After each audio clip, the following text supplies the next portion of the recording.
Y vamos a dar inicio a nuestra cuarta sesión de la materia Fundamentos del Derecho. ¿Ok? Entonces, voy a empezar por retomar un poquito lo que nosotros empezamos a analizar nuestra clase pasada acerca del Estado, ¿ok? Recordarán que de esta parte, pues, quedó habilitada en la plataforma una actividad al término de esta pequeña presentación, lo vamos a comentar. Que es muy importante reiterarles, recuerden que la participación, se los dije en un principio, las tareas pues, sí quedan habilitadas en plataforma, pero pues también es importante alcanzar este grado de participación en clase, es decir, que podamos hacer algún comentario, alguna disertación de lo que nosotros hemos estado trabajando, ¿ok? Entonces, en esta parte del Estado, eh, veíamos o comentábamos, ¿no? ¿Qué es el Estado? Es una forma de organización política, ¿sí? Una forma de organización política que pues tiene su centro en estas relaciones políticas que se dan en un territorio donde pues estamos conformados por gobernantes y gobernados. Analizábamos diferentes conceptos acerca de lo que es el Estado, dependiendo de diferentes enfoques de diferentes autores, ¿sí? Concretábamos que los elementos del Estado son cuatro, ¿sí? Son gobierno, población, territorio y el Estado de Derecho. Pues sabemos que esta conformación de estos elementos del Estado, de manera más práctica o de manera concreta, ustedes más adelante en lo que es teoría del Estado, para los que están en esta formación de derecho, pues analizarán con más detenimiento estas teorías acerca de la conformación del Estado. Sin embargo, sabemos que los elementos que integran el Estado como forma de organización, pues es el gobierno, es la población, gobernante, gobernados, un territorio donde cuál es vigente o donde se encuentra vigente este gobierno y aparte de esto, el Estado de Derecho, ¿sí? Díganme ustedes, a partir de la actividad que hicieron, brevemente, ¿qué es para ustedes una vez que han analizado este texto que se quedó como tarea leer? ¿Qué pueden entender o qué pueden diferir como esta concepción del Estado de Derecho? ¿Qué es para ustedes el Estado de Derecho? De acuerdo a lo que han leído. Los escucho. ¿Quién quiere empezar con su participación?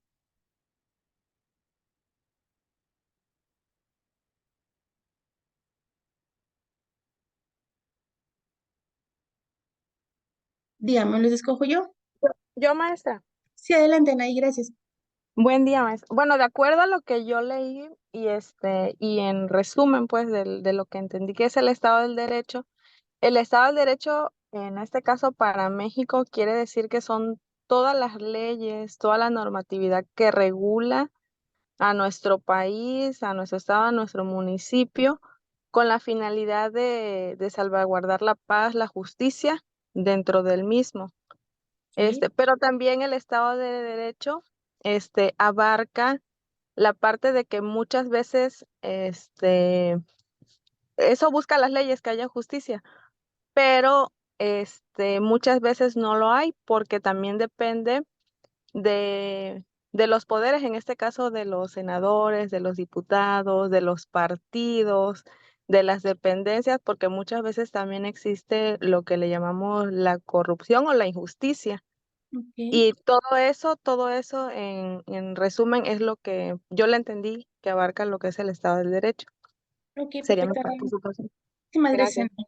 Perfecto, gracias. ¿Alguien más, aparte de Anaí, que quiera iniciar su participación en torno a lo que es el Estado de Derecho? Aislinn, Eric. Ah, soy Eric. Hola, Eric. Pues yo entendí, profe, que desde que se creó el Estado, nunca ha estado un Estado sin derecho, profe.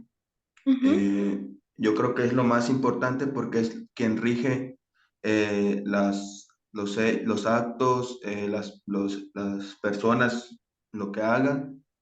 Y creo que es muy importante porque no puede haber un Estado sin derecho, o sea, no puede haber como a donde uno que vaya, siempre van a haber reglas, normas, y no hay sí tenemos libre albedrío, pero siempre van a haber esas máximas leyes por encima de nosotros, profe. Yo más o menos es lo que yo entendí. perfecto, Eric. Muchísimas gracias. José, ¿tienes algo que comentar? Veo que abriste tu micrófono. Sí, maestra. Adelante, José. Buenos días. Buenos días. Pues lo que leí en sí de este documento, que es una parte, bueno, que escribe el doctor Sergio Márquez Rabago, que es un investigador pues, mexicano, ¿no? De la Universidad Nacional Autónoma de México, y también quien fue diputado federal en de las legislaturas del Congreso del Estado de la Unión. Pues que él analiza desde el principio cómo se creó este binomio, habla él, ¿no? Entre el poder del Estado y, y el derecho, ya que pues para poder brindar esta situación limita la acción hacia el gobernado, ¿no? Donde él menciona que pues el hecho de que una sociedad viva en acuerdo en las leyes y no le garantiza realmente vivir un Estado de Derecho, ya que para poder tener un Estado de Derecho, realmente necesitamos, habla también de la separación de poderes, porque mientras esté solamente o mande un poder que siempre ha sido el, el poder ejecutivo, que en su caso así era hasta el 1995, 97, todavía en esos, cuando un solo partido gobernaba este país, que era hasta el presidente Zedillo. Entonces, después de esos años ha venido avanzando bastante un Estado de Derecho que va encaminado todavía, sin embargo no ha alcanzado su plenitud, por el análisis de que todavía falta la voluntad política de que los poderes realmente sean separados, porque el poder, aún vemos los temas con la Suprema Corte últimamente, ¿no? De que está haciendo válido su separación, sin embargo, pues el Ejecutivo le molesta de todo, ¿no? Lo que es las resoluciones que da a veces la Suprema Corte. O sea, todavía vamos hacia ese camino. Eso le llamaba que era el Estado y al derecho y la democracia. También hablaba se refería también al doctor Elías Díaz de la Universidad de Madrid, donde él también clasificaba los elementos necesarios del Estado de Derecho en un orden, donde hablaba que en 4 órdenes, que era el imperio de la ley, la división del poder, la legalidad en administración y derechos y libertades fundamentales. También hablaba de este investigador, este artículo. Y pues yo pienso, ¿no? De que como resumen, de que pues nuestro país va encaminado hacia esa ruta del verdadero Estado de Derecho. Sin embargo, pues todavía se requiere un poco más de tiempo para que realmente se respete la autonomía de las instituciones y de los 3 poderes. Muchas gracias. Ok, perfecto, José, muchísimas gracias. Muy bien, felicidades. En esta parte de lo que se menciona del Estado de Derecho, si nosotros pudiéramos sintetizar en estas 3 participaciones bueno, que he escuchado y que evidentemente van tendientes o van encaminadas en la parte del texto que ustedes tuvieron a bien leer. Podemos entender como el Estado del Derecho o el Estado de Derecho pues como una finalidad del Estado, ¿no? Que consiste finalmente en el contexto mexicano, pues en el cumplimiento que los ciudadanos o la población del Estado mexicano sí lleve a cabo de las normas que se encuentran vigentes del derecho positivo. Y no solamente eso, sino también la forma en la cual el gobierno, sí, obliga o da coercibilidad, es decir, hace cumplir esas normas que se encuentran vigentes. Entonces, eso si pudiéramos definir en la parte de lo que es el Estado del Derecho, pues pudiéramos resumirlo en esa parte. Ahora, como bien lo comentas, José, ¿no? Esta división de los poderes, efectivamente, en México, de acuerdo a la organización que tenemos, que está plasmada en nuestra Constitución, pues sabemos que hay una división del poder público, ¿sí? Que es lo que vamos a analizar en siguientes diapositivas. Hay una división del poder público. contamos con un sistema inclusive bicameral, ¿no? Que nuestra Cámara o el Poder Legislativo, pues son dos cámaras, la Cámara de Diputados y la Cámara de Senadores. Esto como un medio de control, sí, hacia el Poder Ejecutivo. Se entiende dentro de las teorías del derecho constitucional que esa es la función, sí, que se consagró en nuestra Constitución, esa forma de derecho. Sin embargo, pues en la práctica sabemos que aún nos encontramos con diferentes o con diversos tropiezos en el cumplimiento exacto o en la finalidad que se tiene con las leyes, ¿no? De igual manera, como ustedes se pueden dar cuenta en días recientes, pues existe un conflicto muy grande, ¿no? Entre el Poder Ejecutivo, sí, y entre el Poder Judicial. ¿Por qué?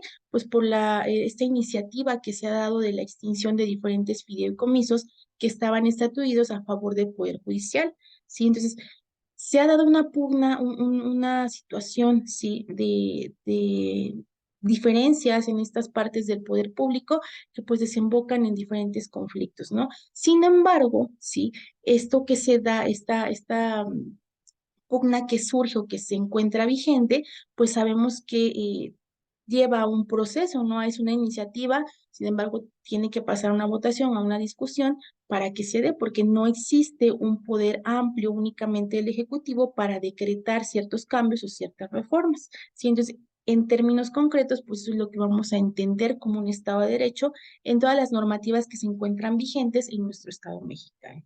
Ahora bien, decíamos o comentábamos que cuando surge este concepto de derecho, ¿sí? El concepto de Estado pues no es nuevo, es un concepto que abarca o que viene o se origina desde la antigüedad, ¿sí? Una vez que se diluye la comunidad primitiva, como lo hemos establecido de diferentes maneras, que anteriormente o en épocas antiguas, pues la forma de organización estaba basada primero en el parentesco, después se da con el surgimiento de las civilizaciones, con el hecho de una estabilidad, pues surgen las primeras civilizaciones, estas civilizaciones, y entonces se da esta necesidad de que existiera una forma de dominación política, ¿sí? Y de esa manera avanzamos hasta una época, pues tal vez reciente, a una época actual o una época moderna, como lo pudiéramos conocer, donde surge este Estado o el Estado como una forma de organización política, ¿sí? Con el Estado como forma de organización política surgen entonces diversas organizaciones, ¿sí? Y vamos a situar como una de ellas las organizaciones medievales. Podemos ver en el avance de estas teorías del Estado, de estas formas de organización política, ¿sí? ¿Cómo es que existen diferentes? Por ejemplo, podemos situar como un ejemplo las monarquías absolutas, ¿sí? Donde sabemos que pues el poder o el poder público o el poder se depositaba en una sola persona, en un solo soberano, ¿sí? Esta forma de organización sabíamos que no existía o sabemos que no existe la democracia, ¿no? Es únicamente un poder que se detenta por cuestiones de rasgo o por cuestiones de parentesco que se va heredando, ¿sí? Son monarquías absolutas, pero también podemos ver en esta evolución, ¿sí? Que pasamos tal vez de una monarquía absoluta a organizaciones delimitadas por el derecho, ¿sí? ¿Por qué organizaciones delimitadas por el derecho? Pues porque en las formas de organización se tiene contemplado que el poder sí reside en las personas, lo que conocemos como democracia. Y la democracia da esa facultad de elegir al representante o a la persona que va a representarnos. Y de igual manera surge la división de poderes, ¿sí? La división de poderes en términos de la teoría del Estado va a depender del contexto, ¿sí? ¿Por qué? Pues porque nuestra división de poderes es diferente a la de otros países. No en todos los países se tiene la misma división de poderes, ¿sí? Ni la misma denominación ni las mismas facultades, ¿sí? Entonces también hay que un poquito contextualizarnos en eso. Ahora bien, ¿cuáles son los conceptos relacionados con los límites del poder? Porque el poder pues también tiene ciertas divisiones, ¿no? No es que las personas o las personas que ostentan el poder dentro de una organización del Estado puedan hacer todo, ¿sí?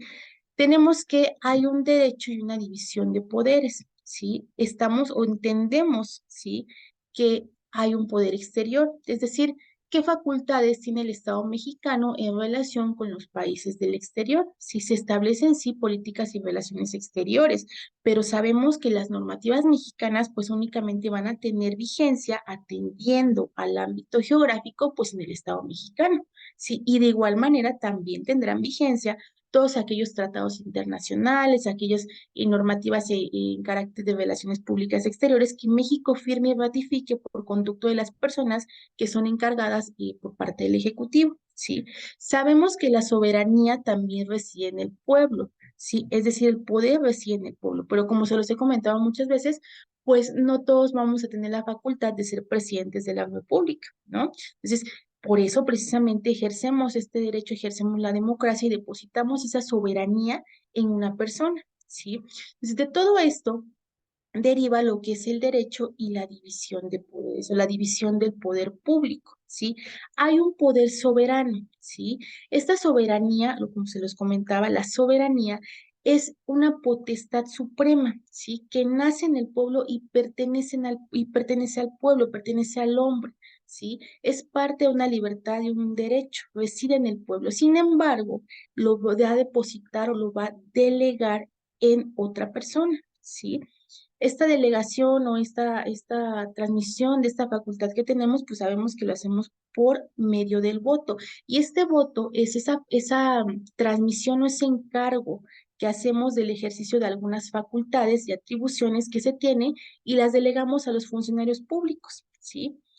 Esta idea de soberanía, ¿sí? No es algo nuevo. En el constitucionalismo mexicano tiene su origen en aquella primera constitución que data de 1857, ¿sí? Es ahí donde empieza un proceso de constitucionalización en el Estado mexicano hasta derivar en la Constitución de 1917, que es nuestra constitución vigente, ¿sí? Desde ese momento o en todo este proceso que se estudiará tal vez más adelante, ustedes se pueden percatar que el concepto de soberanía pues se mantiene vigente, ¿sí?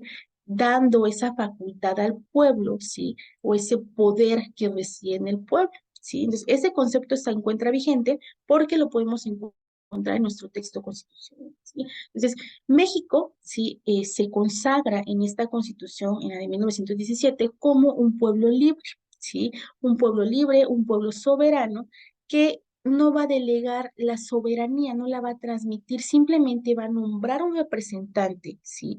Un representante que va a tener o que va a seguir, ¿sí? Las instrucciones del pueblo, o va a hacer o va a velar por los intereses del pueblo, ¿sí?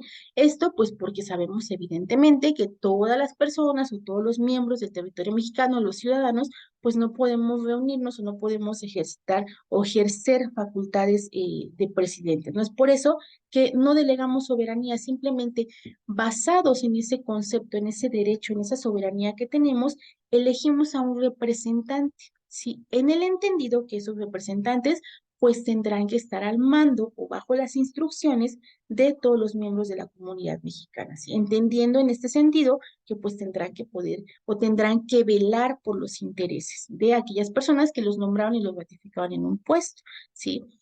El poder público, entendiendo en este concepto, ya sabemos que pues tenemos nuestra soberanía, delegamos ciertas facultades por conducto del voto y de ahí surge este concepto de lo que es el poder público, ¿sí? En México, el poder público desde el aspecto federal y estatal, sí, porque recuerden, somos una república que se encuentra conformada y unida por diferentes estados, sí, y todos los estados son libres y soberanos, sí. Entonces, este poder público en el ámbito de validez federal y estatal tiene que dividirse, sí, tiene que dividirse para su óptima organización.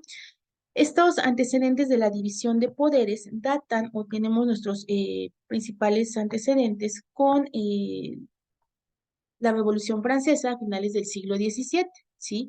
¿Qué pasa entonces? Pues surge una república democrática, ¿sí? Una república democrática como una forma de Estado moderno. Ya entonces empezamos a manejar estos conceptos de democracia a finales del siglo XVIII, ¿sí? En esta República Democrática, donde sabemos efectivamente que los representantes son elegidos por el pueblo, y esta República Democrática, pues es el lado opuesto, la contraposición a lo que es la monarquía absolutista, ¿sí? Donde pues el poder o el gobierno se concentraba en una sola persona, ¿sí? Es así como surge esta primera idea o estos primeros conceptos de lo que es depositar el poder en un representante, ¿sí? Pero también la división de poderes, ¿sí? No es un poder absolutista, ¿sí? Si nos adecuamos ahora o nos contextualizamos en el contexto mexicano, sabemos que contamos con el poder ejecutivo, el poder legislativo y el poder judicial. Cada uno de ellos tiene diferentes funciones, tiene diferentes facultades. Cada uno de ellos tiene requisitos diferentes para ser funcionario, para ser parte de cada uno de estos poderes, ¿sí? Entonces, esta es la división de poderes que nosotros podemos encontrar en México. Voy a presentar otra diapositiva.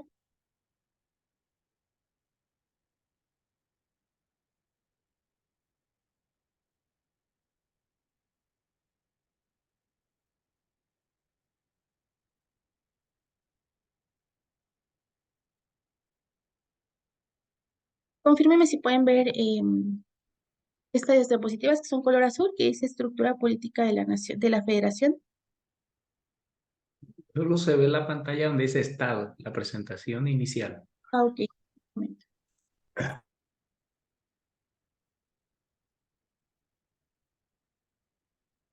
Ok, ahí está ya. Sí, maestra. Sí, perfecto. Ok, entonces, en esta idea de la división de poderes del poder público en el aspecto federal y en el aspecto estatal, surge la estructura política de la federación, ¿sí? ¿Cómo es la estructura política de la federación? ¿Sí? ¿Por qué hay una división? Pues desde que México nace a la vida independiente, una vez que ha terminado este proceso, ¿sí? Se establece y se culmina particularmente en esta Constitución de 1917 que las bases de la organización política y la estructura gubernamental se va a llevar a cabo con una división del ejercicio del poder, ¿sí? Lo que es la división del poder. Y en esta parte se fija una regla especial de una fragmentación, ¿sí? Una división en el ejercicio de las actividades que le corresponden al Estado, ¿sí? Entonces, en el ejercicio de estas facultades del Estado, pues va a surgir una división, una encaminación, una fragmentación en los poderes. Por tanto, entonces se requerirá personas e institutos, ¿sí? Que ejerzan esta división de poderes, ¿sí? Este ejercicio de poder soberano que detenta el Estado, ¿sí? Se divide en tres grandes agrupamientos, lo que es el poder ejecutivo, el poder legislativo y el poder judicial. Cada uno de ellos, como le he mencionado, con su diferente ámbito de acción, con sus características propias, con su propia estructura orgánica, ¿sí? Y su conjunto de funciones y responsabilidades. Cada uno de ellos, pese a que su fundamento lo encontramos en la Constitución Política de los Estados Unidos Mexicanos, cada uno de ellos, de acuerdo a los decretos, a las formas de organización, a las leyes reglamentarias, pues tiene su propia forma de organización, su ley orgánica, donde se va a establecer cuáles son o cuáles van a ser las facultades que tiene, ¿sí? El pueblo mexicano ejerce su soberanía por medio de los poderes de la Unión, los poderes federales, ¿sí? Pero también lo ejerce por conducto de los poderes de los estados, ¿sí? Sabemos que contamos con representantes tanto de manera federal como de manera estatal. La Constitución, como se los he mencionado, da creación a estos dos órganos, a estos dos tipos, ¿sí? De órdenes de gobierno, tanto el federal como el estatal, ¿sí? Y en la propia Constitución se expresa cuáles son las facultades de cada uno de ellos, ¿sí? Entonces, en el ámbito federal y en el ámbito local, es decir, el estatal, existe el poder legislativo, el poder ejecutivo y el poder judicial. Y esta parte es muy importante para que en temas posteriores o en materias posteriores no les genere algún tipo de conflicto. ¿Por qué? Pues porque sabemos, por citar algún ejemplo, ¿sí? Tenemos poder o lo que es el Poder Judicial de la Federación, ¿sí? Que se encuentra compuesto, tiene su propia ley orgánica, pero también dentro de los estados tenemos esta organización de poder judicial, por ejemplo, el estado de Veracruz, el poder judicial del estado de Oaxaca, el poder judicial del estado de Puebla. Si cada uno de ellos cuenta con su propia ley orgánica, ¿sí? Es muy importante, como se los he dicho, esta organización está plasmada en la Constitución y de la Constitución que da origen a estas dos formas de orden del poder, pues surgen todas las demás leyes, porque nuevamente tenemos que atender al principio de supremacía constitucional, ¿sí? Entonces, vamos a estudiar en temas subsecuentes cómo es que existen estos órganos autónomos de control de poder, ¿sí? Como se le puede conocer dentro de la teoría del Estado. Empezando por el poder legislativo, ¿sí? El poder legislativo, díganme ustedes qué es o qué entienden por el poder legislativo, sin que vean la diapositiva ni nada. ¿Qué es el poder legislativo? Y es un concepto que pues yo entiendo que ya manejan, que ya conocen. ¿Quién compone el poder legislativo? José. Sí, la Cámara de Diputados y la Cámara de Senadores. Ok, perfecto. Cámara de Diputados y Sí, Cámara de Senadores. sí, ¿Cuáles son sí. las facultades que tú consideras o que tú sabes o tienes conocimiento que tiene este poder legislativo? Bueno, hay lo que son las propuestas o reformas de ley que a veces pues son promovidas por el Ejecutivo, este, el cual pues sí están contempladas entre sus facultades de la Constitución que puede hacer, que puede promover, ¿no? Y estos a su vez analizar y poder ya sea sacarlas adelante o rechazarlas o hacer una controversia constitucional, algo así va el concepto. Hay unas que pues tienen que pasar primero, según también la Constitución, por la Cámara de Diputados y de ahí pasan a revisión de la Cámara de Senadores. Ok, lo que es el Y proceso después de creación de ley. para ser publicadas ya en el Diario Oficial de la Federación, pero para eso tienen que ser discutidas, por eso sí lleva un procedimiento y lo cual pues ello está dentro de las facultades de estos poderes, reformar leyes o hacer propuestas de nuevas leyes. Muy bien, perfecto. Entonces, de acuerdo a esto que nos mencionas, José, efectivamente sabemos que una de las facultades del poder legislativo, pues como su nombre lo dice, es legislar, ¿no? Puede, en efecto, de acuerdo a cómo estén organizados, los grupos parlamentarios en los cuales estén organizados, pues pueden tener nuevas propuestas de ley. También recordemos que es facultad del presidente turnar cierto tipo de propuestas, de reformas, de adiciones, de abrogaciones o propuestas de nueva ley al poder legislativo, pero también la iniciativa ciudadana podrá turnar o podrá organizarse para hacer esto, para iniciar estos procesos, ¿no? Efectivamente, la ley o el proceso de creación de ley pues lleva un orden, lleva lo que conocemos como el procedimiento de creación de ley, que efectivamente pues hay discusión, hay sanción, hay aprobación y por último pues tiene que ser promulgada por el Ejecutivo y publicada en el Diario Oficial de la Federación para que inicie la vigencia de una ley, ¿sí? Es parte de las funciones que tiene el Poder Legislativo. ¿Dónde está facultado o cuál es el fundamento de las funciones del Poder Legislativo? Pues lo vamos a encontrar en el 50 constitucional, ¿sí? El 50 constitucional, el artículo 50 de la Constitución, nos señala que el Poder Legislativo tendrá que residir en un Congreso General. Este Congreso General, como se los he mencionado, se divide en dos cámaras. Vamos a atender en México a lo que conocemos en la doctrina como un sistema bicameral, ¿sí? Es como un medio de control para que no solamente una determinación esté en el ámbito de poder de una sola cámara o de un representante. ¿Sí? Entonces, en México contamos con este sistema bicameral que está compuesto por una Cámara de Diputados y otra cámara de Senadores. Y obviamente cada uno sabemos que tiene diferentes funciones. Los diputados y los senadores tienen funciones autónomas que vamos a encontrar en la Constitución. Sin embargo, cuando se reúnen, cuando trabajan en conjunto, forman el poder legislativo, ¿sí? Y van a tener, aparte de las funciones autónomas que presentan, funciones en conjunto, ¿sí? Entonces, la Cámara de Diputados es fundamentalmente una cámara de representación nacional, ¿sí?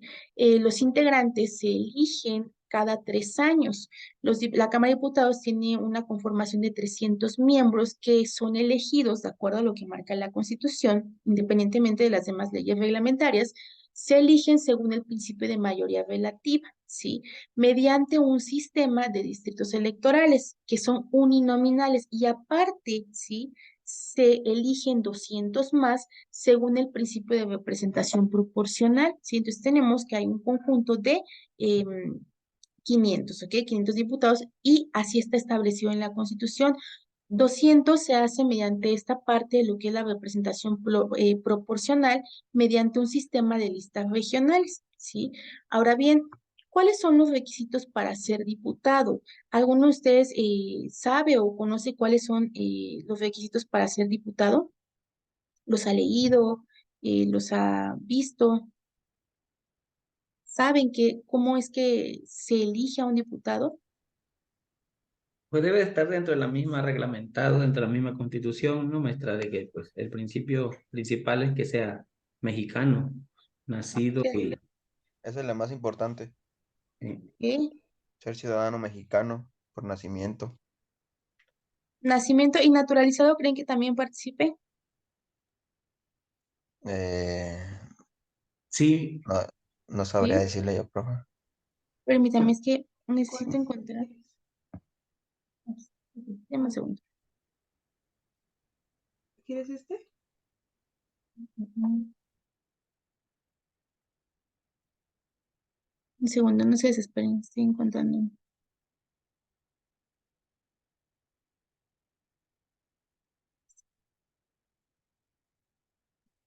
Entonces,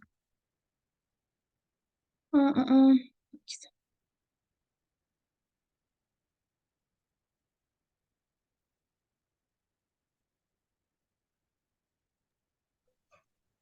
Mm, mm, mm.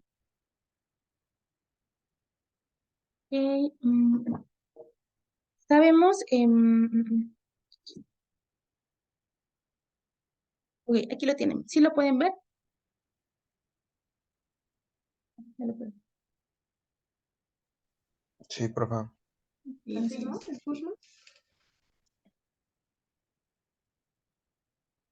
Alguien tiene por ahí prendido su micrófono, me parece.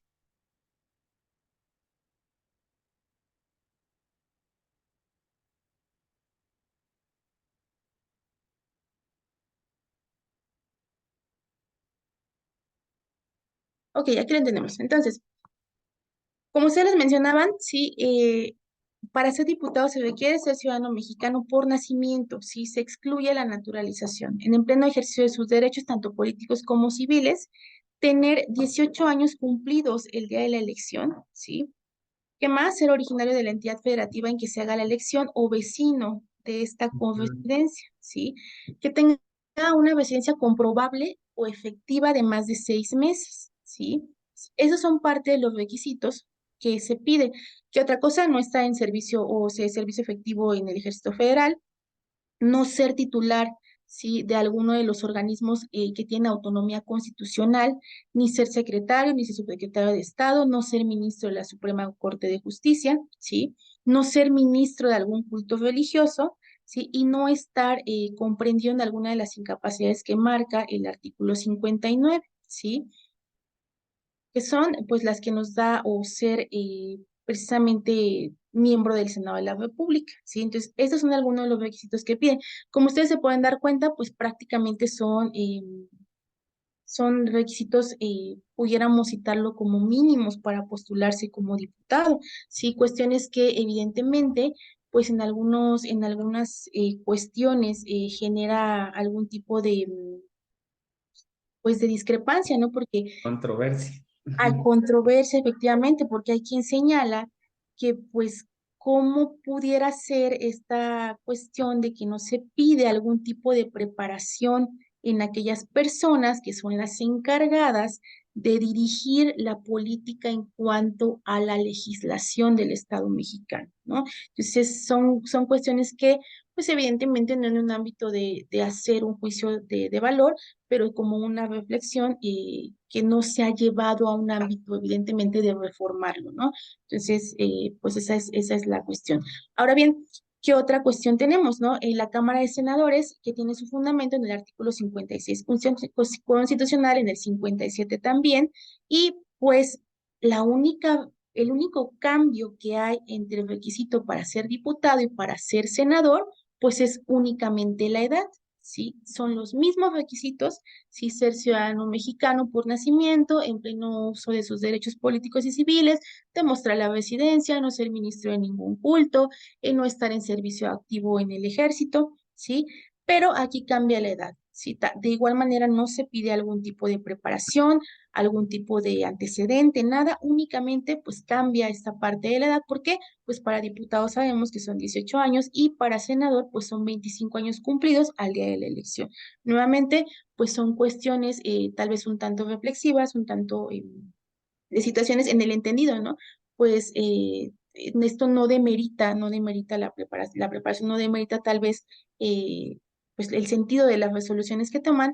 Sin embargo, pues sí, probablemente haya alguna tela de juicio en esto que Maestra, pudiéramos citar. Adelante, José, dime. lo que comentaba usted, yo creo que esto sí es bastante importante de analizar, porque lo que acaba de decir de que pues son los que hacen y reforman leyes, pero no hay una exigencia en un tipo de preparación como un requisito dentro de lo que marca el 56. Eh, porque, pues lo hemos visto, ¿no? De que hay muchos diputados que no tienen, no alcanzan ese perfil. Y yo pienso que también ha sido una de las cosas que sí valdría la pena analizar y nadie dice nada. O sea, al menos no está dentro de la discusión o la agenda de este país ese tema. Ya ve que se está en los estados, en el caso de los estados, se está haciendo el tema de la profesionalización de los Sí, servicios. exactamente, de los servidores públicos. Ujú. Exacto. Entonces, ya exigen que pues ciertos perfiles para ciertos Sí, puestos. Ya eso, al menos en el estado de Veracruz, el siguiente año ya va a ser aplicado estrictamente. Bueno, sí. así lo marcan en los reglamentos internos que está haciendo el gobierno del estado de Veracruz para profesionalizar todos los servicios. Ujú, Pero la agenda de la parte de legislación no es así. Había efectivamente. hace como 2 años, ya ve que hubo un diputado que fue controvertido porque estaba queriendo pedir que se actualizara la cédula profesional cada año o cada 2 años, algo. Exactamente.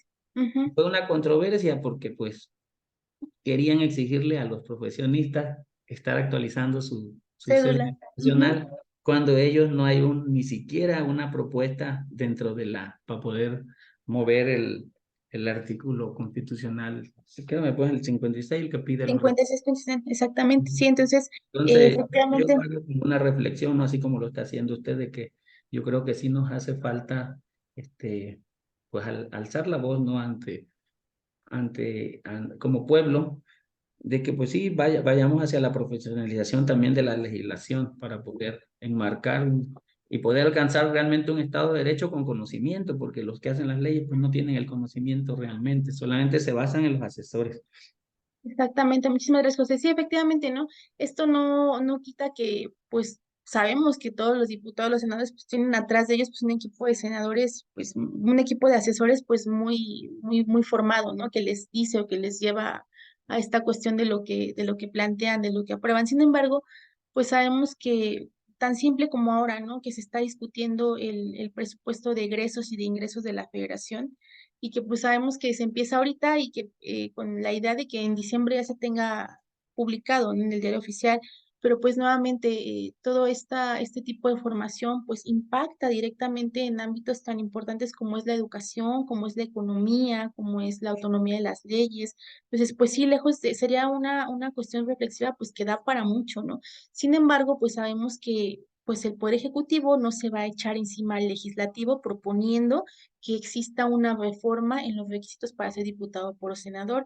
El Poder Judicial tampoco se va a echar encima al Poder Legislativo proponiendo, ¿no? Y pues sabemos que la iniciativa del pueblo mexicano, pues aún estamos en este sentido de carentes de organización para poder tener esta propuesta que motive a que exista tal vez perfiles exactos o creíbles para ser diputado o para ser senador, en ese entendido que pues parte de la decisión o la votación de ellos pues recae en cuestiones tan importantes que no solamente son cuestiones y que tengan que ver con lo jurídico, ¿no? Nuevamente, en cuestiones del presupuesto que se destina para la educación, el presupuesto que hay para los ámbitos de salud, ¿no? Que sabemos que evidentemente cuando vienen tiempos electorales, pues todo se va en ciertas políticas públicas en torno a los sectores más vulnerables y que benefician únicamente pues al Ejecutivo.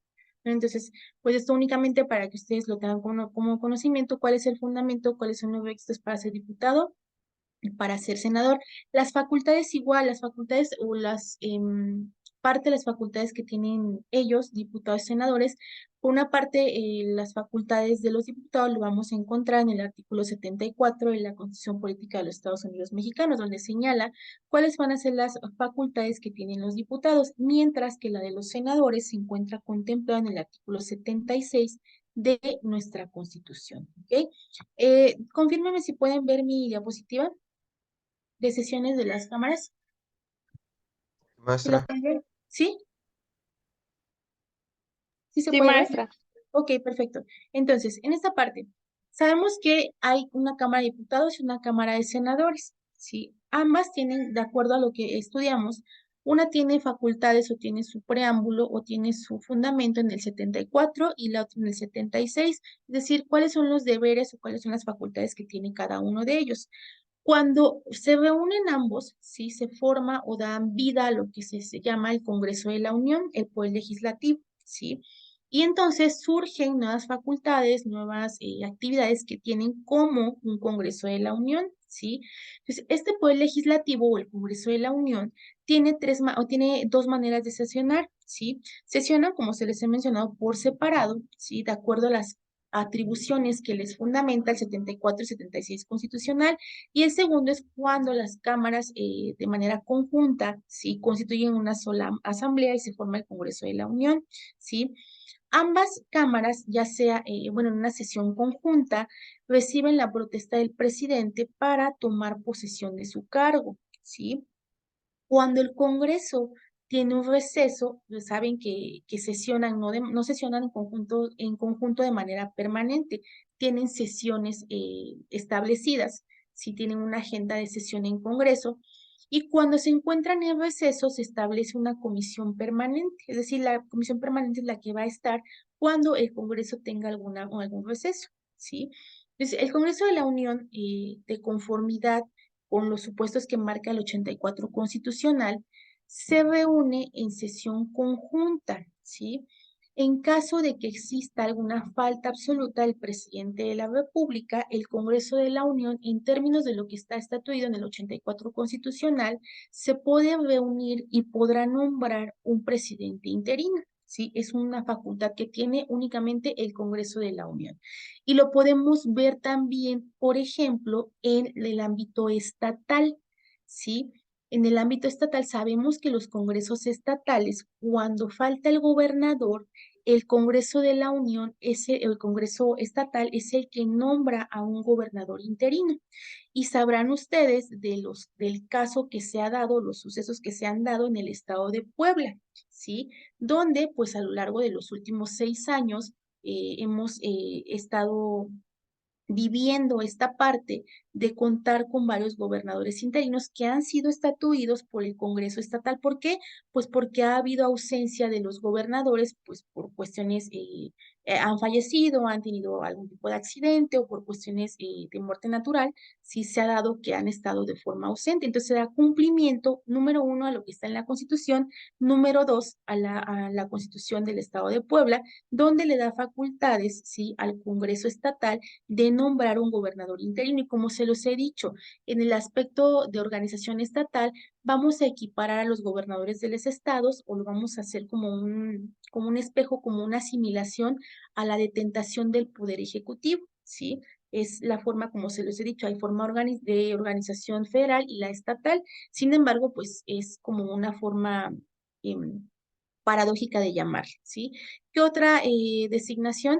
Pues igual el Congreso va a designar un presidente interino en los casos que están facultados en el 85 constitucional, ¿sí? Como por ejemplo cuando el presidente no se presente el 1 de diciembre, ¿sí? A tomar o a potestar el cargo, y cuando la elección de presidente no esté hecha o declarada. Y de igual manera, cuando por un periodo temporal o superior de 30 días, el presidente se encuentra ausente sin causa o sin justificación alguna, el Congreso de la Unión podrá reunirse, podrá sesionar y tendrá facultades para nombrar un presidente interino. Obviamente este presidente interino va a tener facultades en tanto y cuanto se vuelva a hacer un proceso de designación, ¿sí? O elección de presidente. Por eso se le llama un presidente interino, ¿sí? Entonces, de igual manera, pues parte de las facultades o las formas de sesión están constituidas en el 65 a 69 constitucional, donde nos señala que el Congreso se reúne de manera en una sesión que es pública, sí, y que es conjunta. El Congreso sesiona de manera ordinaria el 1 de septiembre. Si es ahí cuando empieza su primer periodo de sesiones ordinarias. Y el segundo periodo se da el 15 de marzo. ¿Sí? Puede ser que existan sesiones extraordinarias, ¿sí? Y entonces tendrán que ser declaradas, tendrán que ser aperturadas por el propio Congreso, ¿sí? Nuevamente, de manera obligatoria tienen que sesionar en estos dos periodos, 1 de septiembre y 15 de marzo, ¿sí? Pero puede ser que por cuestiones extraordinarias, pues tengan que reunirse, ¿sí? Para sesionar acerca de diferentes asuntos, ¿sí? Entonces, las funciones del Poder Legislativo las podemos dividir en legislativa, ya lo dijimos, agotar el procedimiento de creación de ley, la presupuestaria, muy importante, son los que se encargan de aprobar el presupuesto de egresos e ingresos de la Federación. Obviamente es el Ejecutivo el que turna la propuesta, pero quien da este ámbito o este margen de maniobra, pues es el Poder Legislativo. Presupuesto de egresos y el presupuesto de ingresos de la Federación. Y de igual manera en los estados, los congresos del estado son los que van a declarar, los que van a aprobar los presupuestos de ingresos y de egresos del estado. Y de control, ¿por qué tiene una función de control? Pues porque son los que se encargan de llevar a cabo esta forma de control del poder ejecutivo, ¿sí? Ahora bien, en este sentido, el Poder Ejecutivo, pues sabemos que se encuentra ejercido por un presidente de la República, que es ejercido o que es elegido por votación popular. Dentro de las funciones que tiene el presidente de la República, y ojo aquí, estas solamente son enunciativas, más no limitativas, ¿sí? La principal, pues, es promulgar y hacer cumplir las leyes. Sabemos que una vez que la ley, pues, es aprobada por el legislativo, ya pasó todo este proceso de creación, que sigue lo último para que una ley pueda ser vigente, pues tiene que ser promulgada por el presidente y publicada en el Diario Oficial de la Federación, ¿sí? Para que la ley empiece su vigencia. Esto de igual manera en los estados. En los estados, los congresos locales, es decir, las leyes estatales, tienen que acatar este proceso de ley en el Congreso estatal y finalmente el gobernador la tiene que promulgar y la tiene que publicar en el Diario Oficial del Estado. ¿Sí? Dependiendo de qué estado estamos hablando, de qué ley estemos hablando, ¿sí? Entonces, es una de las facultades que tiene el Poder Ejecutivo en este aspecto, lo que están viendo en el aspecto federal. De igual manera, sabemos que el presidente tiene diferentes facultades y en la Constitución está señalado, ¿sí? Que tiene o que puede nombrar diferentes secretarios, ¿sí? Puede nombrar y remover a diferentes secretarías al nombre o a cargo de diferentes personas que lo van a ayudar en el cumplimiento de sus funciones, ¿sí? Entonces, todas las facultades que tiene el presidente, él las va a encaminar o las va a encargar a las diferentes secretarias que se encuentran o puede inclusive crear nuevas o puede disolver algunas, ¿sí? Parte también de las facultades que tiene, pues es disponer de la Fuerza Armada de México, ¿sí? Para la defensa de la seguridad tanto en el interior del Estado mexicano como frente a invasiones o ataques, ¿sí? Que se sufran en el Estado mexicano por otros países. Puede disponer él de la Fuerza Armada, es el jefe de la Fuerza Armada de México. Puede dirigir o tiene la facultad también de dirigir la política exterior y celebrar tratados internacionales. El presidente puede celebrar tratados internacionales, pero siempre y cuando tengan la aprobación del Senado de la República. Sí, ojo, aquí no estamos hablando del Congreso, únicamente del Senado. Entonces, el Senado ratifica si en efecto el presidente puede o no firmar diferentes tratados internacionales. Si sabemos que México tiene firmados y ratificados diferentes tratados en materia de derechos humanos, de comercio, de educación, ¿sí? Esos tratados, pues los firma el presidente, los ratifica, pero tienen que tener la aprobación del Senado. Si el Senado no lo aprueba, entonces no hay tratado firmado, ¿sí? ¿Qué otra facultad tiene el presidente? En el aspecto federal, se concede o concede indultos, ¿sí? A reos sentenciados por delitos federales. Yo me imagino que han escuchado este actuar o esta figura o esta acción que lleva a cabo el presidente de la República cuando cada año, ¿sí? Obviamente hay un órgano, es el órgano desconcentrado, ¿sí? De ejecución de las penas, se llama así, que forma parte del, del sistema de reinserción en México. Tiene diferentes candidatos, ¿sí? Que se pueden hacer acreedores a recibir el indulto presidencial, se llama así, indulto presidencial, porque reúnen diferentes características. Una de ellas, o las más importantes, son que se encuentren sentenciados, no que estén procesados, que se encuentren sentenciados por haber cometido algún delito del fuero federal, son las básicas o las principales. Desde ahí el órgano desconcentrado lleva a cabo si quienes o el estudio de quienes pueden ser candidatos a obtener el indulto y lo turna sí al órgano o a las personas o al organismo que determine el presidente para que se le conceda el indulto. Sí, y entonces ya no termine de cumplir la pena que se le fue decretada una sentencia y entonces alcance la libertad. Y ojo aquí, esta figura también existe en los estados de la República. Los gobernadores también tienen facultades de conceder los indultos, ¿sí? O la exención del cumplimiento de la pena. Esto de conformidad con lo que se encuentra en las constituciones políticas de cada uno de los estados, ¿sí? ¿Qué otra cosa? Pues puede él ejecutar todas las disposiciones relacionadas con la procuración de justicia y realizar los nombramientos o remociones que tenga el que considere, ¿sí? Para la procuración de justicia. ¿Ok? Entonces, en esta parte sabemos que pues, el presidente es el representante del Poder Ejecutivo y el encargado de la administración de la federación y de establecer todas aquellas relaciones, tanto en el ámbito interno como frente a diferentes países, ¿sí? Se va a auxiliar en esta parte del establecimiento de las políticas públicas exteriores, se va a auxiliar de una secretaría muy importante, ¿sí? Es, por ejemplo, la Secretaría de Relaciones Exteriores, ¿sí? El presidente, aparte de esta secretaría, pues sabemos que cuenta con diferentes, como la Secretaría de Educación Pública, la Secretaría del Estado, la Secretaría de Gobernación. Sabemos, por ejemplo, en este gobierno que se encuentra vigente, se creó la Secretaría del Bienestar, ¿sí? Parte de las facultades que tiene el Ejecutivo es crear o remover diferentes secretarías, ¿sí? Lo podemos ver aquí en esta forma de organización. Y ojo, aquí es únicamente enunciativo, no limitativo. ¿Por qué? Pues porque hay diferentes secretarías en el Estado mexicano, ¿sí? En el mando, pues encontramos al presidente que crea diferentes secretarías, pero el presidente también es el encargado o es precisamente que lleva a cabo todas estas funciones de la Administración de Justicia en México. Muchos que creyéramos que la Administración de Justicia pues es parte del Poder Judicial, pero no es así. ¿Por qué? Porque la Fiscalía General, ¿sí? Depende del Poder Ejecutivo. Si no depende del Poder Judicial, la Fiscalía General deriva en términos del aspecto constitucional del presidente de la República. Entonces podemos ver cómo del poder Ejecutivo pues dependen las demás secretarías, y como la Secretaría de Relaciones Exteriores, la Secretaría de Educación Pública, la Secretaría de Gobernación, la Secretaría del Bienestar, pero también la Fiscalía General, sí que sabemos que es la instancia encargada de la persecución de diferentes delitos que se puedan cometer dentro del Estado mexicano, pues está a cargo del presidente de la República, ¿sí? Aquí lo tenemos. El presidente, ¿dónde lo vamos a encontrar? Pues la denominación o estos son los fundamentos, lo encontramos en el 80 y el 81 de la Constitución Política. Los requisitos para ser presidente se encuentran establecidos en el artículo 82 de la Constitución, ¿sí?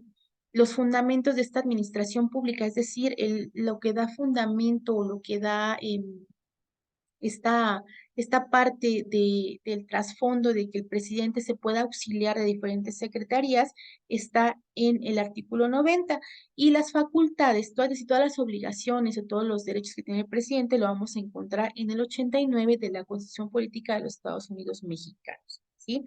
Ese es el poder ejecutivo. El poder judicial, ¿sí? Digan ustedes, ¿Qué saben o qué conforma el Poder Judicial o qué es lo que ustedes entienden que está conformado por el Poder Judicial? Pues es el que está encargado de aplicar la justicia. De aplicar la justicia, ¿qué más? La Secretaría de Seguridad Pública, pues todo lo que, como dice el compañero José, todo lo que nos sirve al Estado para guardar el control y salvaguardar la integridad de toda la ciudadanía. Ok, Poder Judicial. Perfecto, muchas gracias. Ok, como lo dicen, el Poder Judicial es este poder que cuenta con las facultades necesarias para impartir justicia, pero también para mantener el equilibrio entre los demás poderes. Y ojo con esto, no quiero con esto causar que digan que este es el más importante o ese, no. Sin embargo, el Poder Judicial, aparte de hacer, como ustedes lo decían, de impartir justicia, pues también sirve para mantener el equilibrio entre los demás poderes, ¿sí? Y ahorita vamos a ver por qué. ¿Qué pasa con los miembros de este poder? Los miembros de este poder son los responsables, entre muchas otras cosas, ¿sí? De interpretar leyes. De aquí surge precisamente lo que nosotros veíamos en la clase pasada, lo que es la jurisprudencia, ¿sí? Pero ¿qué más hace este poder? Este poder resuelve controversias que surgen entre particulares, ¿sí? Ya sea de una índole federal. También el Poder Judicial interviene cuando una ley o un acto de autoridad sea violatoria de garantías individuales. Y también el Poder Judicial va a resolver conflictos entre autoridades. Es por ello que el Poder Judicial, aparte de impartir justicia, pues va a servir como un medio de control, un medio de equilibrio entre las demás formas de poder. Ahora bien, una parte o un miembro o un órgano del Poder Judicial es el Consejo de la Judicatura Federal. El Consejo de la Judicatura Federal, pues es un órgano de relevante importancia, tiene únicamente funciones de carácter administrativo. El Consejo de la Judicatura Federal no se encarga de impartir justicia, únicamente es de carácter administrativo. El Consejo de la Judicatura Federal se encarga de la disciplina, de la vigilancia y tiene bajo su mando lo que conocemos como el Instituto de la Judicatura Federal, ¿sí? Este instituto se encarga de la formación de magistrados, lo que conocemos, y me estoy segura que lo han escuchado, lo conocemos como carrera judicial, ¿sí? Cuando una persona quiere pertenecer a lo que es el Poder Judicial, pues tendrá que iniciar una formación, por lo que conocemos como carrera judicial, y entonces de estas funciones se encarga el Instituto de la Judicatura Federal, ¿sí? Que va a ser responsable de la formación de magistrados, de jueces, de secretarios, de actuarios, ¿sí? ¿Con qué finalidad? Con la finalidad de que cuenten con los atributos de independencia, imparcialidad, objetividad, profesionalismo y excelencia dentro de la carrera judicial. Entonces aquí podemos ver cómo es que en este poder judicial, ¿sí? Existe en efecto para poder formar parte del poder judicial, existe ya un órgano que es el Consejo de la Judicatura Federal, que es el que se va a encargar por conducto del Instituto de la Judicatura de dar la formación que se requiere de verificar perfiles, de verificar si en efecto las personas cumplen con los parámetros que se necesitan para poder formar parte del Poder Judicial. Y entonces se va a encargar de formar a todos los miembros, ¿sí? Del Poder Judicial, llámese magistrados, llámese jueces, llámese secretarios de acuerdos, llámese proyectistas, llámese actuarios, ¿sí? Oficiales mayores, va a encargarse de la formación de todos los miembros, ¿sí? Ahora bien, una de las funciones más importantes del Poder Judicial de la Federación también es proteger el orden constitucional, ¿sí? ¿Cómo protege el Poder Judicial de la Federación el orden constitucional? Pues lo podemos conocer, lo puede controlar por conducto del juicio de amparo, ¿sí? Por conducto de tener conocimiento y resolución de lo que son las controversias constitucionales, ¿sí? También las acciones de constitucionalidad y la facultad de investigación. Es el Poder Judicial de la Federación el que tiene conocimiento de estos procedimientos, el que puede entonces resolver acerca de este tipo de procedimientos, ¿sí? Pueden ver ustedes aquí en esta diapositiva cómo está conformado el Poder Judicial Federal. Nuevamente, tenemos el Poder Judicial de la Federación y tenemos el Poder Judicial de cada uno de los estados, ¿sí? Ahora bien, en esta parte, vean ustedes, si se pueden ver, si se puede ver mi diagrama, confírmeme, por favor. Muy bien, sí, maestra. Sí, muy bien, ok. Entonces, el Poder Judicial está conformado, ¿sí? Por la Suprema Corte de Justicia de la Nación, por el Tribunal Electoral, por los plenos regionales, tribunales colegiados y de circuito, los tribunales colegiados de apelación y los juzgados de distrito, ¿sí? Este es el Poder Judicial de la Federación. Y ustedes pueden ver que a su mano derecha surge entonces como una transversalidad y ahí es donde encontramos el Consejo de la Judicatura, ¿sí? El Consejo de la Judicatura nuevamente no tiene facultades de administración de justicia. Es un órgano meramente administrativo que, entre otras, ya dijimos, se encarga de formar y de profesionalizar a los miembros del Poder Judicial en cualquiera de las esferas que existen. También se encarga de la vigilancia. Pero vigilancia y formación que ejerce el Consejo de la Judicatura sobre el Poder Judicial exceptúa a la Suprema Corte de Justicia de la Nación. La Suprema Corte de Justicia de la Nación nunca se va a someter a procesos de vigilancia ni de formación que lleve a cabo el Consejo de la Judicatura. Y ojo aquí, eso se encuentra establecido en la Constitución y en la ley orgánica, ¿sí? Ahora bien, quiero hacer una pausa en esta parte para generar esta aclaración. Nuevamente, tenemos Poder Judicial de la Federación y Poder Judicial de los estados. Pónganme atención en esto. Las facultades del Poder Judicial de la Federación la vamos a encontrar en lo que es la ley orgánica del Poder Judicial de la Federación y se las voy a presentar. Denme un segundo.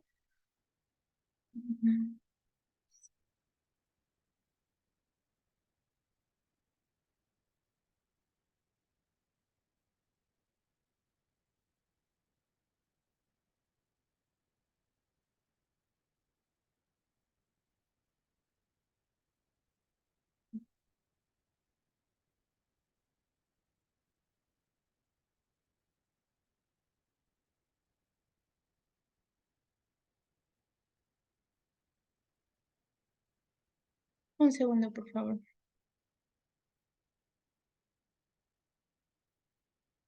Aquí está. ¿Sí la pueden ver? ¿Me pueden confirmar?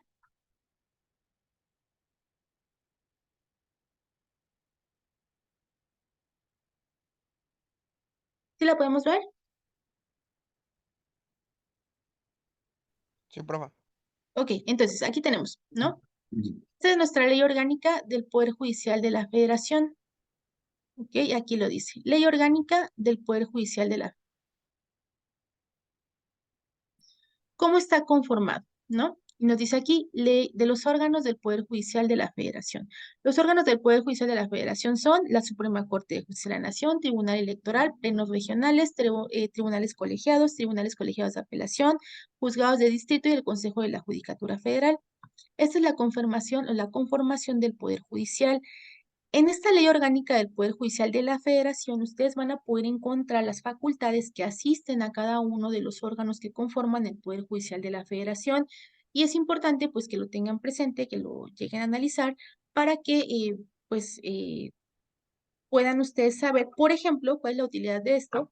Pues, por ejemplo, en un juicio de amparo, ¿quién tiene conocimiento de esto? Sabemos que lo encontramos en la Constitución, lo encontramos en la ley de amparo, sin embargo, también en la ley orgánica vamos a encontrar diferentes precedentes acerca de quién tiene facultades o cómo se lleva a cabo la substanciación. Entonces, en la ley orgánica del Poder Judicial de la Federación, ustedes van a encontrar, ¿sí?, cómo se encuentra conformado. Ahora bien, dentro de las otras formas de organización, ¿sí? Ustedes van a poder encontrar lo que es, o si ustedes googlean por ahí y buscan ley orgánica del Poder Judicial, por ejemplo, de Veracruz, ahí se van a encontrar cómo está estructurado o cómo está estructurada el Poder Judicial en el estado de Veracruz. Sí se van a encontrar que hay juzgados mixtos, juzgados penales, juzgados civiles, juzgados familiares, cómo está dividida la distritación de o cómo está facultados los distritos, qué facultades tiene cada uno de ellos, cuáles son los límites geográficos de cada uno de los juzgados que se encuentran presentes en ese estado, ¿sí? Entonces, son diferentes formas de organización desde el punto de vista estatal como el punto de vista federal, ¿sí? En este aspecto, lo que conocemos como Poder Judicial, nuevamente, hay una organización judicial federal y una organización judicial estatal. Es muy importante que dentro de toda su formación puedan ustedes tener conocimiento, y esto es como lo básico, ¿no? Las leyes básicas, la ley orgánica. ¿Por qué? Pues porque la ley de organización, y por otra parte, pues la ley orgánica del Poder Judicial del Estado, ¿sí? En el que ustedes tengan residencia o donde pues tengan alguna práctica laboral o donde estén llevando a cabo algún tipo de servicio, para que conozcan la conformación del Poder Judicial de ese Estado, quiénes son pues los organismos encargados de la impartición de justicia, cuál es la competencia de cada uno de ellos por materia y por ámbito geográfico, como lo hemos visto, pues eso lo van a encontrar plasmado en la ley orgánica del Poder Judicial de cada uno de los estados, ¿ok? Entonces, de esta parte, ¿tienen alguna duda acerca de la división de poderes? Muy claro, maestra. Sí, ok. Entonces, Maestra. voy a muy bien, entonces ahora, perfecto. ¿Pueden ver esta diapositiva?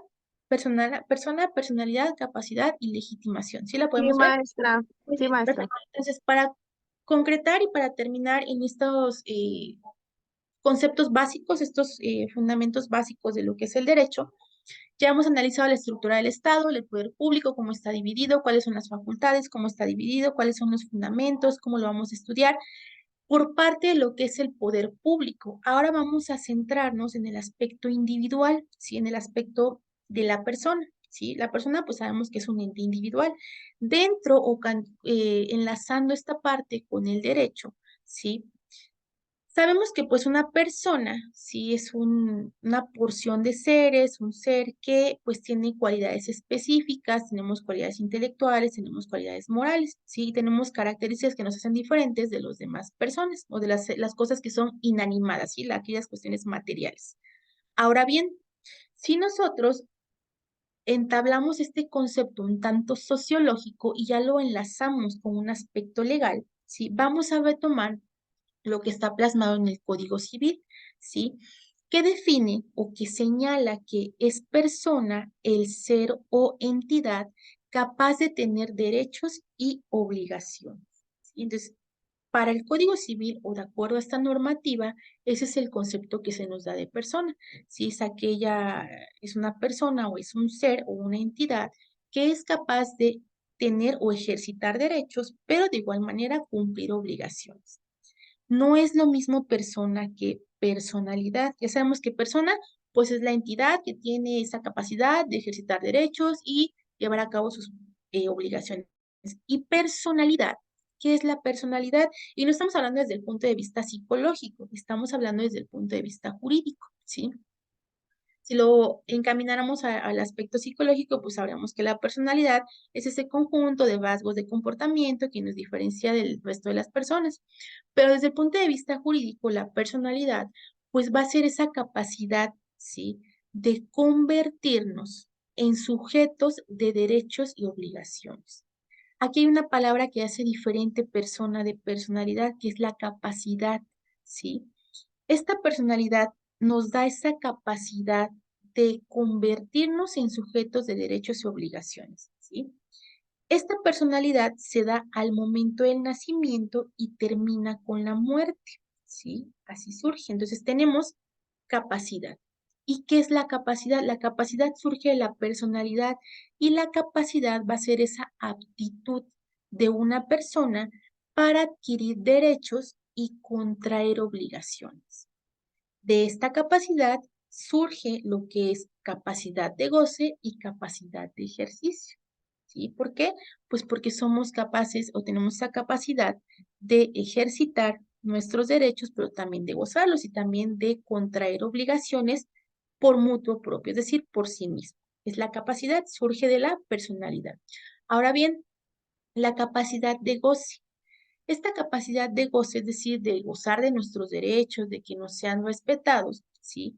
La tenemos por el simple hecho de ser humanos, ¿sí? Por el simple hecho de que somos humanos, tenemos capacidad de goce. ¿Dónde vemos ejemplificado desde el punto de vista jurídico esto? Pues lo tenemos en la Declaración Universal de los Derechos Humanos. ¿Por qué? Porque nos dice que los derechos humanos, o en el artículo primero, pues señala que los derechos humanos están consagrados o son inherentes a la personalidad humana. Vemos ahí un ejemplo de capacidad de goce. Los derechos humanos son inherentes a la personalidad humana. Por el simple hecho de nacer, ya tenemos estos derechos humanos que son adheridos a nuestra personalidad. Y ojo aquí, pues ha surgido una pugna que dice, no, los derechos humanos se dan desde el momento de la concepción, y otros que dicen, no, los derechos humanos se dan a partir del nacimiento. Y siempre está esa disputa. ¿Se han dado cuenta ustedes cómo lo pueden ver? O en las noticias, o en los debates que hay en las legislaturas, que hay personas que son a favor del aborto y quienes están en contra, ¿no?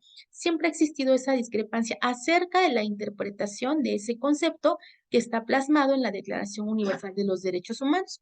Entonces, esta capacidad de goce se entiende de manera doctrinal, ¿sí? Es decir, en todo lo que se ha escrito, en los libros y en los capítulos de estudio, que la capacidad de goce se tiene por el simple hecho de ser humanos, ¿sí? Y los adquirimos, y por el simple hecho de nacer, adquirimos estos derechos, ¿sí? Muchos más, como les decía, se adquieren desde la concepción. Esta capacidad de goce no se encuentra limitado por ningún tipo de condición física o mental. Entonces, el ejercicio de los derechos, ¿sí? Esta capacidad de goce nunca se va a limitar por alguna cuestión de, ya sea una, no quiero llamarlo discapacidad, pero por alguna limitante física o mental. A diferencia de las obligaciones, que ahí sí vamos a ver cómo se limitan. Entonces, la capacidad de goce de los derechos nunca la vamos a ver limitada por algún tipo de cuestión física o mental. ¿Sí? Contraposición, la capacidad de ejercicio. La capacidad de ejercicio, que quiere decir que aparte de adquirir derechos, los podemos exigir. Es decir, tengo mis derechos, pero ahora voy a ejercitar, voy a exigir que se cumplan, ¿sí? Es la capacidad de ejercicio, exigir que nuestros derechos se cumplan, pero la capacidad de ejercicio también tiene que ver con el hecho de contraer obligaciones. Entonces, la capacidad de ejercicio va en dos vertientes.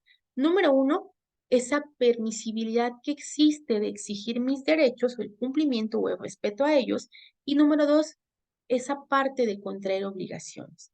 Esta capacidad de ejercicio puede ser llevada a cabo por personas físicas o morales, ¿sí? Las personas morales, que es el conjunto de personas agrupadas con un fin y que se encuentran debidamente constituidas, adquieren la capacidad de ejercicio cuando de manera legal y formal, de acuerdo a los requisitos de ley, se constituyen como persona. ¿Y cuál es el documento que, si nosotros como persona individual tenemos un documento que es nuestra acta de nacimiento que nos da esta personalidad? Las personas morales van a adquirir esta capacidad o la van a demostrar con su acta constitutiva, porque pues esta acta constitutiva es esta formalidad que la ley exige para la constitución de este tipo de agrupaciones, ¿sí?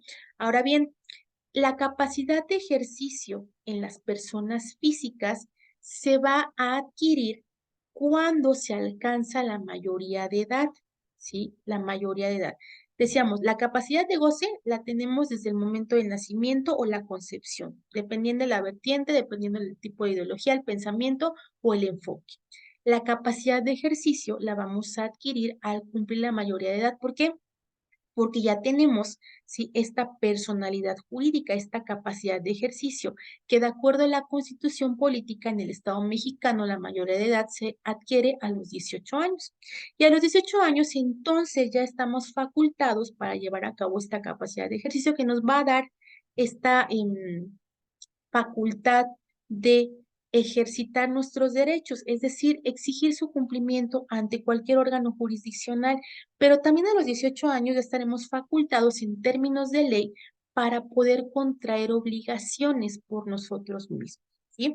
Entonces, esa es la diferencia entre una capacidad de goce y una capacidad de ejercicio, ¿sí? Hasta este punto, ¿Alguna duda, algún punto que no quedó claro, algo que quieran agregar acerca de capacidad de ejercicio y capacidad de goce? Anaí, José, Eric, Jorge. Muy bien, maestra, la verdad que ¿Sí? está muy... Profe, ninguna duda.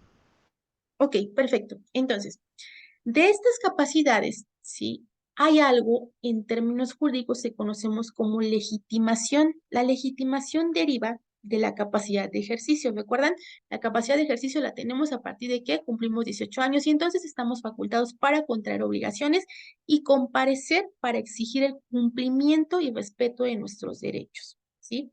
De esto surge lo que es la legitimación.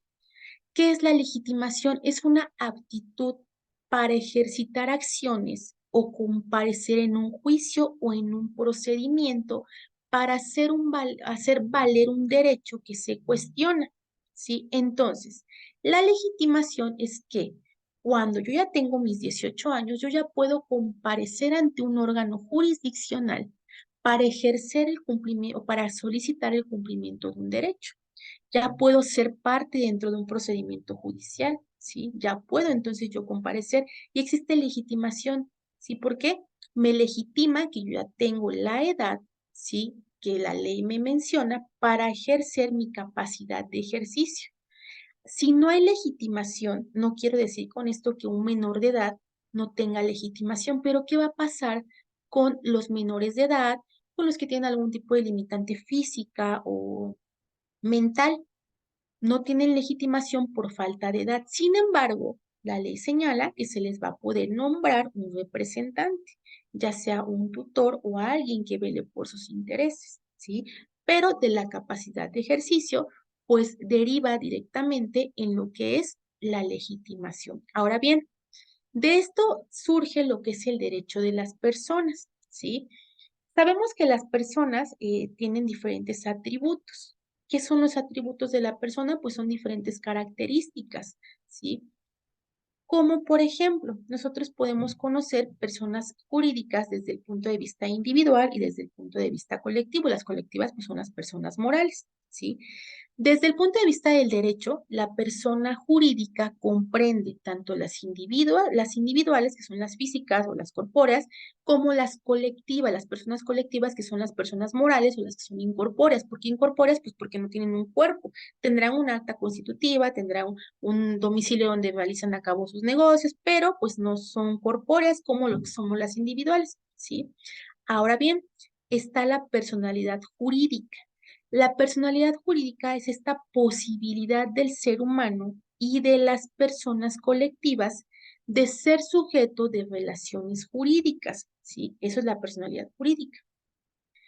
¿Qué pasa entonces? Hay atribuciones para personas físicas y para personas morales, ¿sí? Las atribuciones pues son este conjunto de características o cuestiones inherentes a esa personalidad. Desde el punto de vista de las personas físicas tienen como atribuciones un nombre, ¿sí? Que es un derecho también, lo sabemos. Tenemos un domicilio, tenemos un estado civil, ¿sí? Un estado personal y un estado nacional.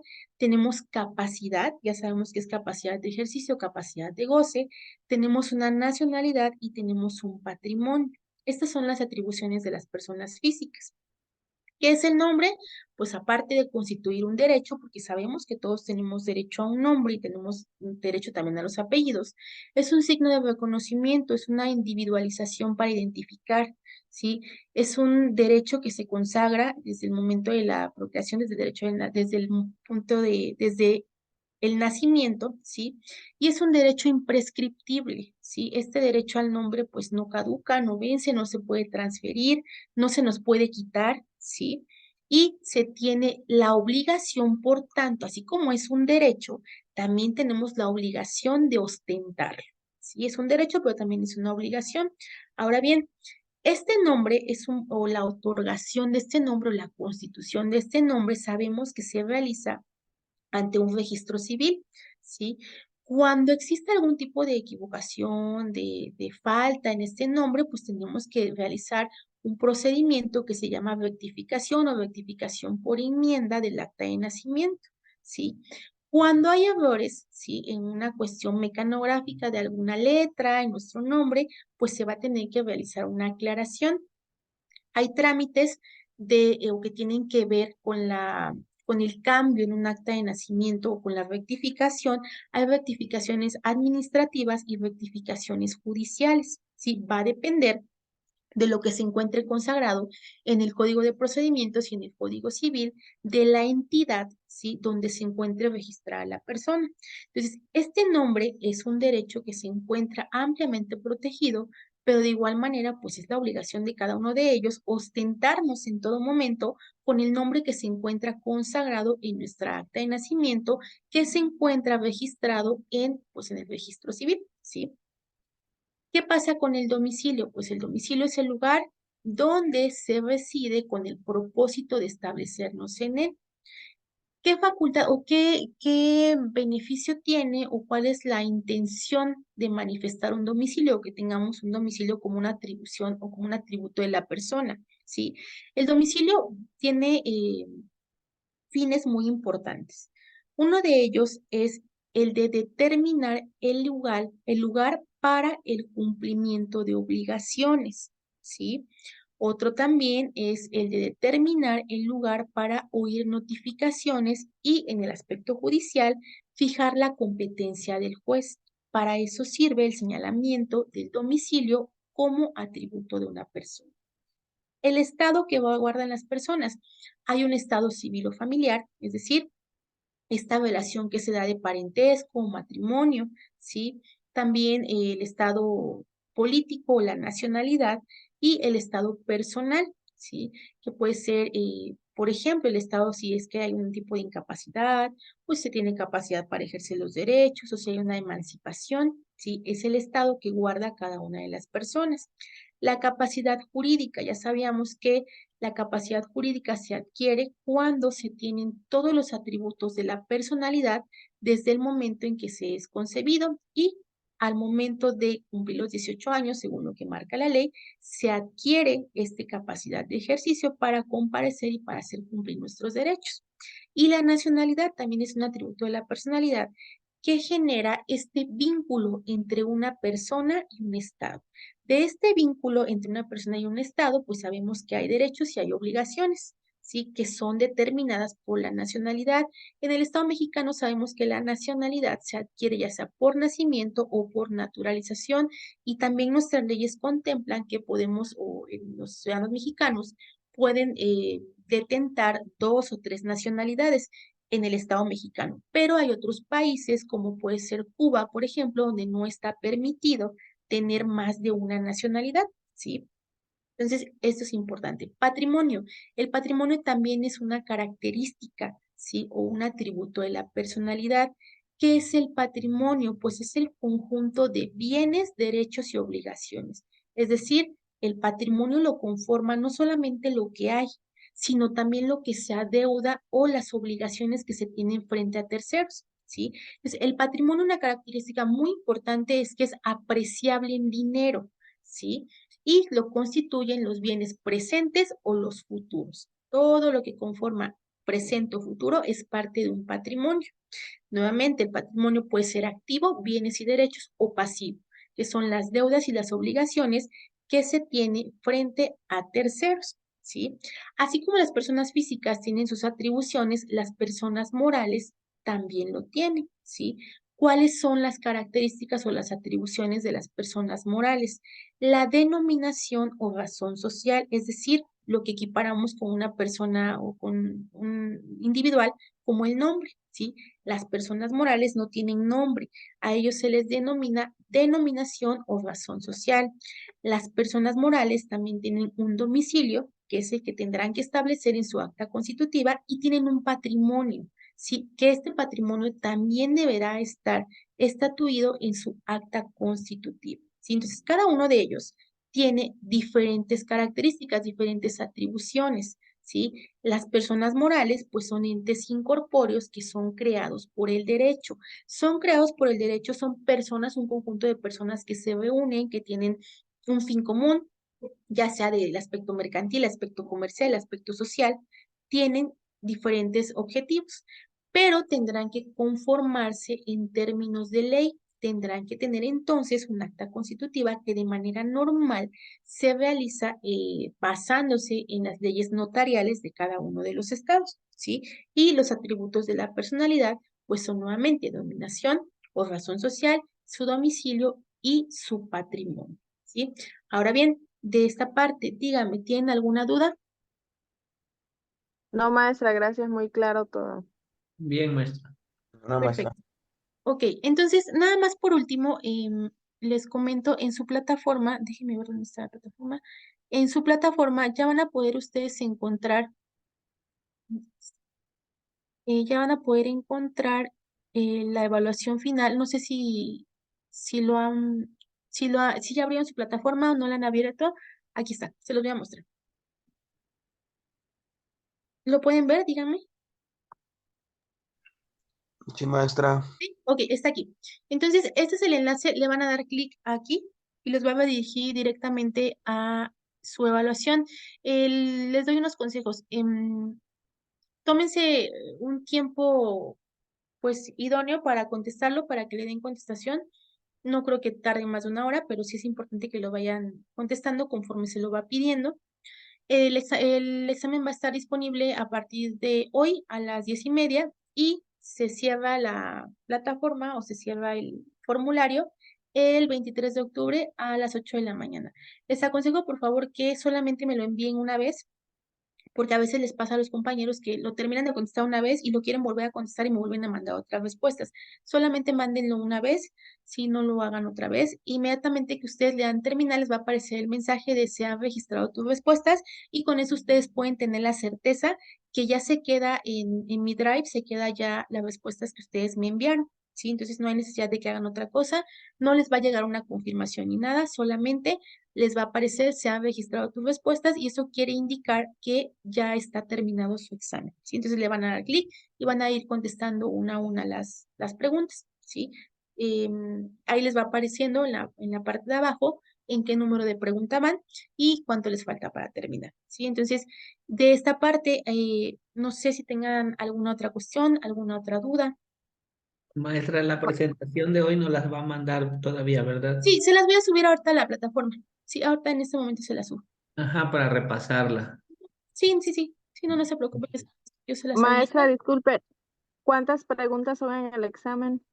Me parece que son 12 y les va marcando porque como son aleatorias, ahí se las va indicando. Ajá, pero les va indicando Ah, la ok. barra de abajo, ahí les va indicando cuántas les toca en su examen. Ujú, sí. En, en caso de que supongamos empieza ahorita y por cualquier cuestión o algo de laboral que tenga que hacer, si cierro, ¿no se guarda la pregunta hasta donde me quedé o tendría que volver a Mm, iniciar? Me parece que, bueno, depende mucho de tu internet si se quiere la conexión establecida. No tiene límite de, o sea, si tú lo dejas abierto 5 horas, se queda abierto 5 horas. No hay un tiempo para contestarlo como en otros exámenes. ¿Sale? Se queda abierto. Tú lo que sí es importante, cuando tú le das enviar respuestas, pues ya con eso se envía, pero no las puedes enviar si no está completo, ¿sí? Entonces, si tú te tardas por Um, cuestiones laborales en contestarlo, pues sin ningún problema, ok, gracias, maestra. ¿sí? Entonces, pues sí, eso es el examen. De todas maneras, cualquier cosa que no puedan o que no tengan la aplicación de Forms, ojo aquí muy importante, por eso les comentaba en la primera clase, ábranlo con su correo de Gmail, ¿ok? Con el de Gmail es importante que lo tengan. Si alguien no puede, entonces me dice para que yo le mande el banco de preguntas o veamos cómo podemos resolver la situación. ¿Les parece? Sí, maestra. Maestra, ¿verdad Maestra, que de las tareas solo fueron dos, ¿no? Con la sesión de este curso, ¿no? Sí, son las que están, les digo nuevamente, en plataforma y Ujú. ustedes las pueden ver, están todas en una sola línea. Son las únicas que hay, no hay otra. Ujú. Ok, maestra, pues. ¿Sí? maestra, esas Gracias. tareas aún no se han calificado, ¿verdad? No, todavía no hay, Ah, no, no hay. ok, Sí, yo las ok. califico el día de mañana y ya para que tengan, les hago las observaciones y ya para que tengan su calificación. Ok, Sí, maestra. gracias.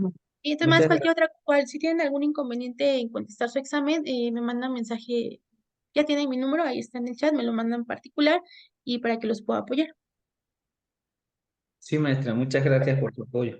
No, gracias a ustedes. Pues bueno, Eh, eso sería cuanto por mi parte. Les agradezco mucho la atención, la participación y pues el hecho de estar siempre puntuales en la clase.